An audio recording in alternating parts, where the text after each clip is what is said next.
Today we've got a crazy nuclear revenge story of sabotaging an entire business. We'll get into that in a bit, but first, getting the principal arrested. I didn't always want to be a teacher. I was always an active kid and a big one too. In the second grade, my parents put me in karate classes because I was just a big ball of energy and they had a newborn to deal with. Because of how active I was, I did most of the manual labor like taking out the trash and walking both our and the neighbor's dogs, among other things. I didn't hate doing these things at all. In fact, it made me a little more excited and able to sleep at night. At 7, I was diagnosed with ADHD, which honestly made sense to everyone who knew me, but I wasn't treated any differently. My parents already had a schedule that worked, so they refused the option to put me on any medication whatsoever. By middle school, I was on the swim team and basketball teams. They were the only two sports teams who didn't have clashing schedules and were right after each other, so I could easily go from one to the other. I continued with the same routine until I graduated high school, and I got sports scholarships into a few different universities. I decided in New York to go to school, and I immediately loved it. I could never really settle down to watch many movies for more than 5 minutes, but the ones that I could watch were all based in New York. My favorite sitcom was How I Met Your Mother. It birthed my want to be in New York. My first agenda when I got to the Big Apple was to visit all of the legendary spots that were mentioned on the show. I had the time of my life and really enjoyed being there. By my second year, I'd been voted most valuable player on my team twice in a row, and I was doing amazing in school. It probably didn't sit well with some people and they were unhappy about my success, so an accident was staged. I slipped on some oil on the court, fell, and broke my ankle. It wasn't that fatal and I was told to rest, but I didn't listen and started playing a couple of weeks too early. It caused an even worse fracture and a cracked kneecap. That healed and I played for the rest of my college career, but then I discussed it with a doctor who said that it was too much of a risk to take, putting my knees and ankles at risk like that. I majored in literature and art history. Yes, I had 2 majors. So I decided to do a master's in education and get into high school teaching. It wasn't a random decision, as I'd helped tutor a few of my classmates in college, and they all told me how great I was at teaching. I was a student who had a hard time learning in school because of my ADHD, and I had teachers who cared about me enough to be patient with me. They were the ones who taught me also to be patient with others. My family was in full support of my decision, and I was set to start teaching at a school in Manhattan. It was great in the beginning. I was the history teacher and I got along great with the students. I loved history and had a great history teacher in high school and a history professor in college, so I was able to channel that to my students. I'm half black and half Chinese, and the school majorly had black and Asian teachers, so I got along really well with nearly everyone. It was great and I was glad I'd chosen the path. As time went on, I realized that I still had a lot of leftover energy after dealing with the students, so I asked if they had a sports team. Coincidentally, they did have a basketball team that the principal coached, but he'd been away for 3 months due to a really complicated hernia surgery. I convinced the assistant principal to let me take the basketball team up again, and after some back and forth, she agreed. I was set to coach the boys and girls teams. So I joined them together into one big team and made them practice with each other. It went well. The kids loved it and I had a place to channel all my extra energy. Things continued to go really well for me. And at a point I was convinced that I'd found love. Or at least I was close. It was stereotypical, but the art teacher was just a year younger than me. And she was the prettiest person I'd ever seen. She had the fluffiest brown hair and wore the nicest clothes, and I really enjoyed being in her presence. We were just getting to know each other but hadn't really gone on any dates or met anywhere outside school. While I was still working my way up to asking her on a date, the principal returned. I had worked for the school for about 6 months at this point, and from the first day, I had never heard anything objectively good about him. Most of the staff and students hoped that he wouldn't return, but I heard that his brother owned the school, so it was highly unlikely. When he returned, we immediately started to have issues because I dressed too lax for a teacher and because I joined the male and female basketball teams together. It was nothing too serious, and after I gave him my reasons for why I did what I did with the basketball teams, he seemed to let me off the hook. Still, there were a lot of microaggressions, like the way he would shut me up out of nowhere, and during training he would ask if I knew anything about basketball. I've never been one to boast, so I kept silent about my entire high school and college career. I continued to find ways to avoid the principal while doing my job the best I could,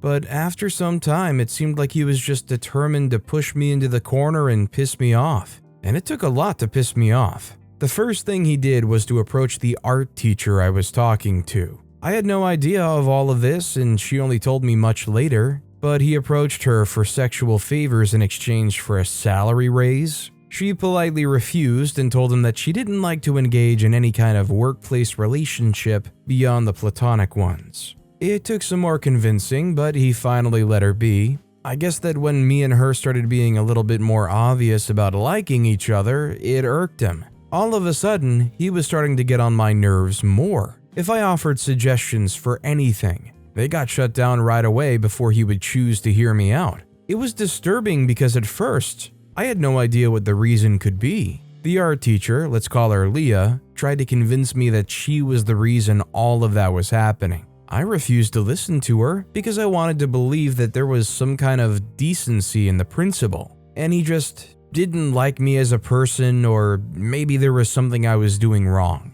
Homecoming rolled around and I was on the committee and a chaperone. Most of the themes for the last couple of years were things like a winter wonderland and other very generic, also very nice themes. The students seemed to be bored and wanted a change of themes, so we suggested a disco-themed party. Everyone was on board except for the principal. He didn't want the tradition to end and said that he would only agree if the students were able to get 20,000 people to sign a petition within the next week. It was quite the challenge, but he seemed to forget that this was New York, one of the most populous cities in the country. Over half the signatures were gotten when I drove out during the weekend with Leah and a few other students who could fit in my car. While Leah and I walked around, the kids went and got as many signatures as they could. By the end of the week, we had an extra 200 signatures. The principal was livid, but he allowed homecoming to be what the students wanted. Summer holidays rolled around, but the kids that I coached in basketball had a few inter-school games once school resumed.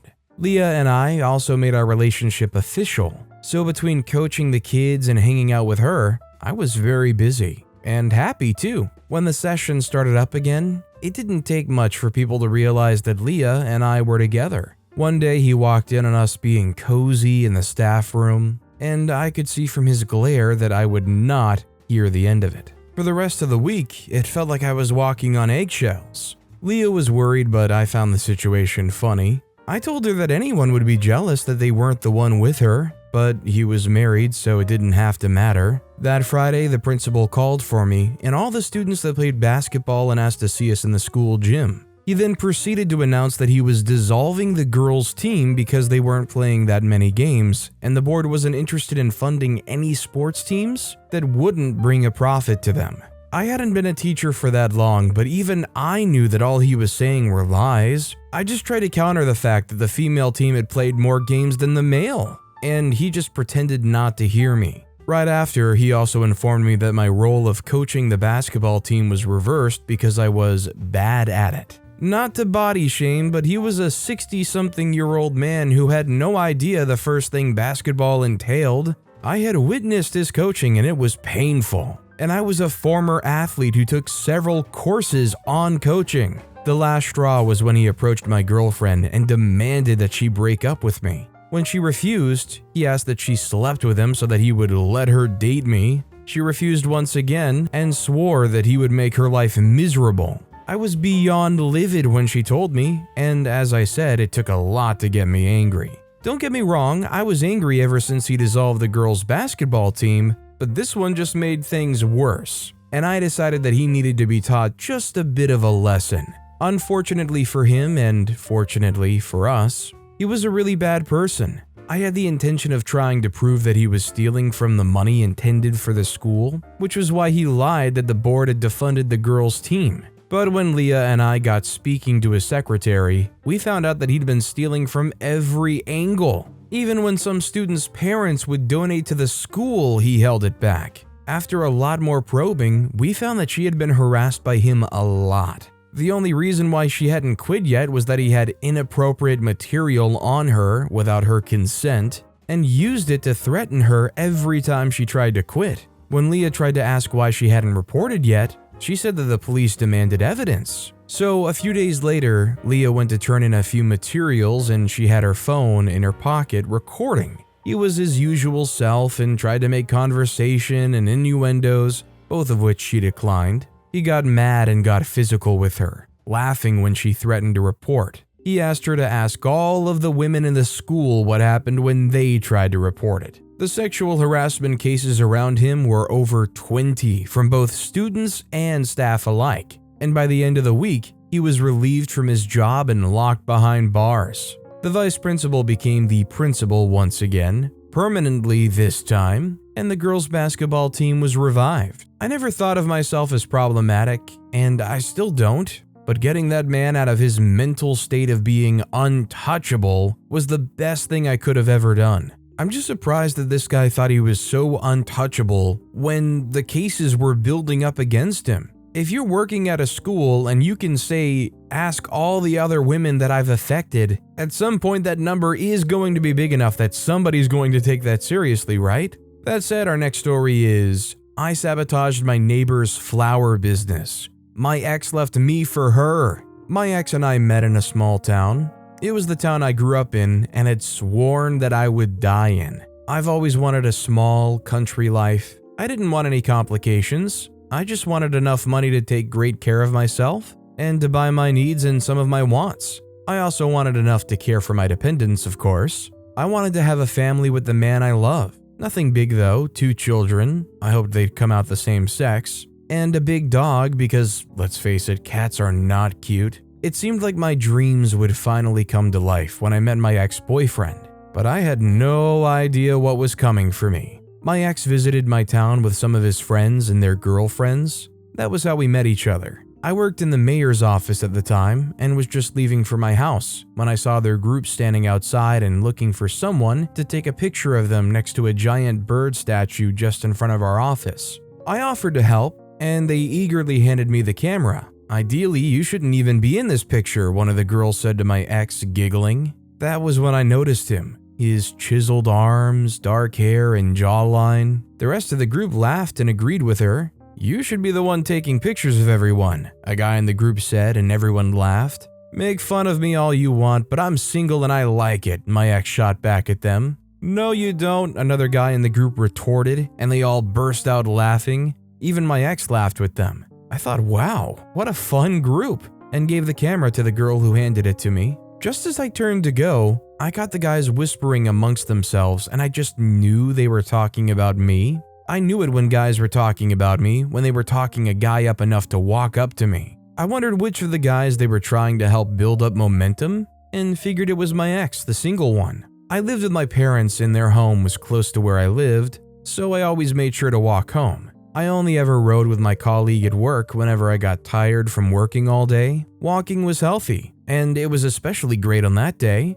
since a cute guy was trying to ask me out. I deliberately walked slowly so he could gather all the courage to come after me. Well, that worked. Hey lady, I heard him call after me. I turned around and saw that he was even closer to me than I thought. When he finally pulled up right in front of me, I was in awe. My knees went jelly. I didn't think I'd ever seen a guy that cute, not in my town. He was simply beautiful, and he had a small, shy smile. Hey, are you a native of this town? I said yes. I replied too curtly and he wasn't sure how to continue. Do you and your friends need anything? I helped him. He said yes, we do. We're here on a super short vacation and we may need help finding our way around. I said, can I ask a question? He looked eager to answer my question. Yes, please. Why vacation here? It's a small town and we only have fish and water. He smiled. That's why it's a great spot. I love to fish. He smiled again when he saw me frowning in confusion. I suggested it. That's why my friends looked mad. You know, I just wanted a break from struggling to vacation in big cities. They wanted a vacation and it fell on me to choose a place. So I decided to do something unique. I said, they do look mad at you. He said they'll be fine. Also, with your help, we can find all the fun places around here. I said, we don't have a lot of fun places, but I guess I could help you find a couple of places. He said, that's great, thank you. He turned to leave. Aren't you going to take my number? I called after him. Oh, I'm sorry. Can I please have your number? I was distracted by your beautiful smile. I smiled again. I just couldn't help it. I let him have my number and returned home. At home, I looked forward to receiving his call. My mom must have wondered what was going on with me. Are you all right, honey? She had a good laugh when I told her I was expecting a call from some guy I met just outside my office. Mom, it's not every day you meet someone new in a town like ours. I've been trying to meet someone new for a while now. Does this man live in this town? My mom asked me.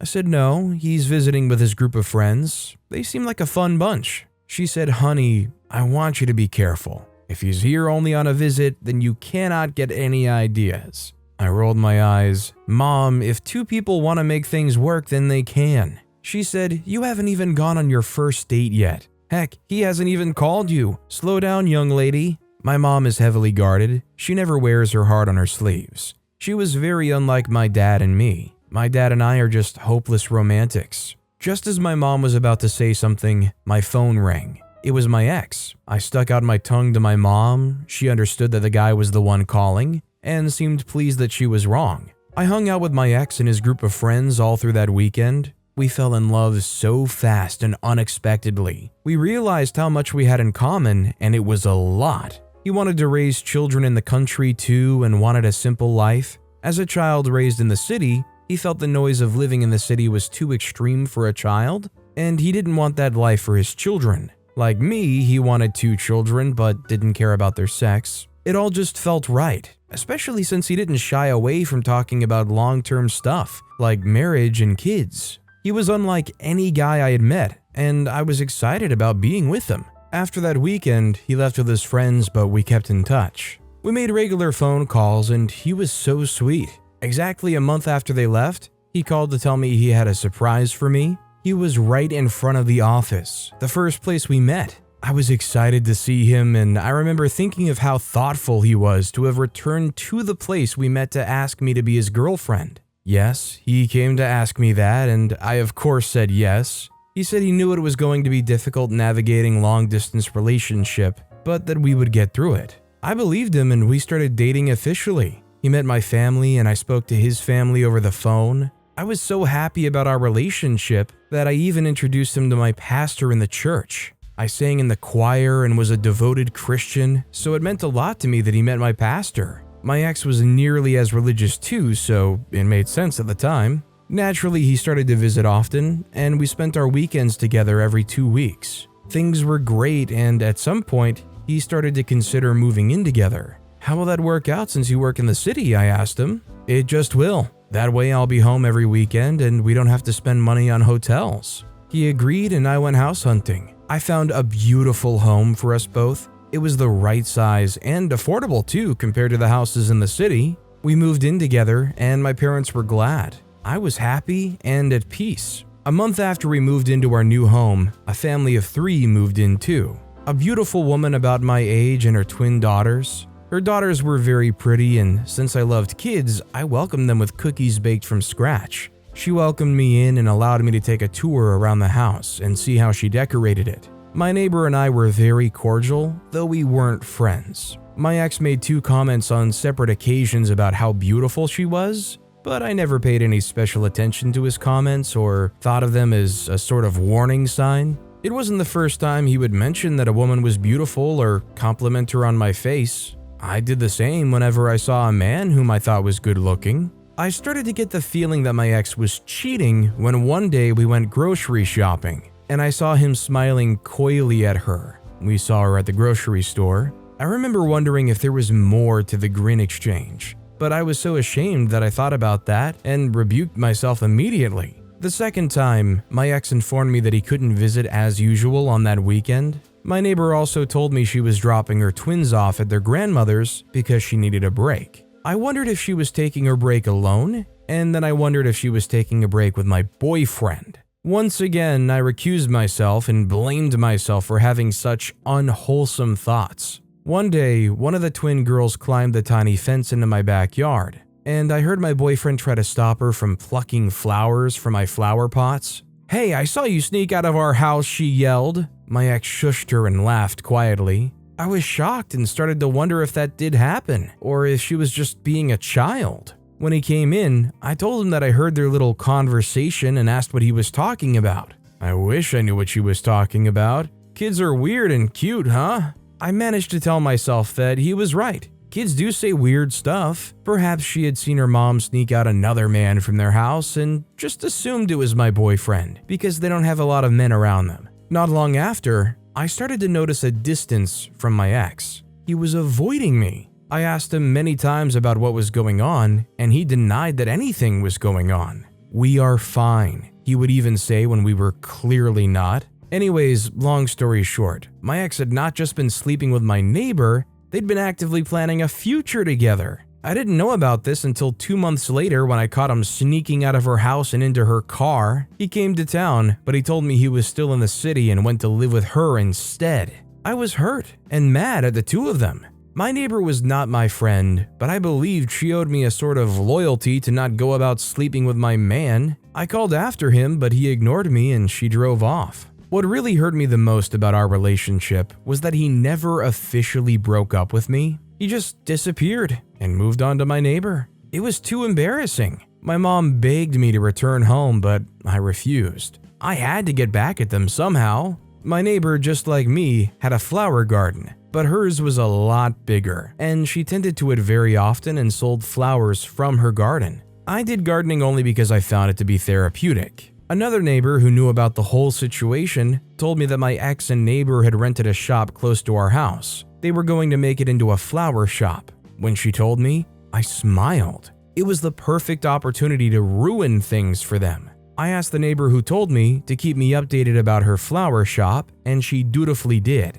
Nearly a week before they were to have their shop opening, I climbed the fence and got into her garden. I knew I could have been caught and maybe do a little bit of time, but I was fine with that. I just wanted to hurt them both. I had taken a big can of weed control spray along with me, so I sprayed them all over her flowers. The chemical was not enough since her flower pots were too many, but I made sure to get the chemicals in every corner, even if the flowers would die by half. I sneaked back into my house and waited for the cops to come and get me. Surprisingly, I wasn't arrested or anything. I did see some of the other neighbors going over to their houses, and I heard one of them ask my neighbor if she had insured her business. Even the neighbor who regularly told me about their business went over to her home. I know for a fact that she knew I did it. She knew how interested I was in knowing all the details, and she had probably figured that I had something planned. She just didn't want to get involved. I don't blame her for that, and I certainly understand why she would want me to get revenge.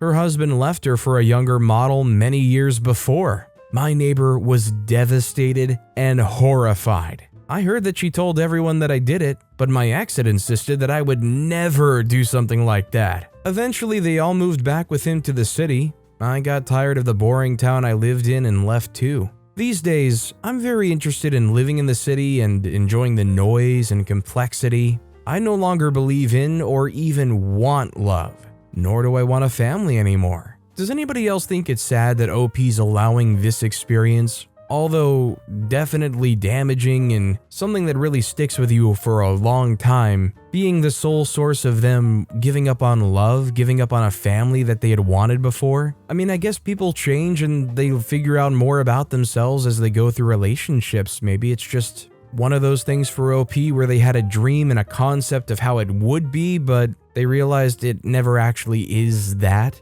But with that being said, that's all the time we have for today. Now, if you want to hear another absolutely crazy revenge story, check out that video on the left. Or if you missed my latest video, check out that video on the right. That said, I'll see you all next time with some more stories.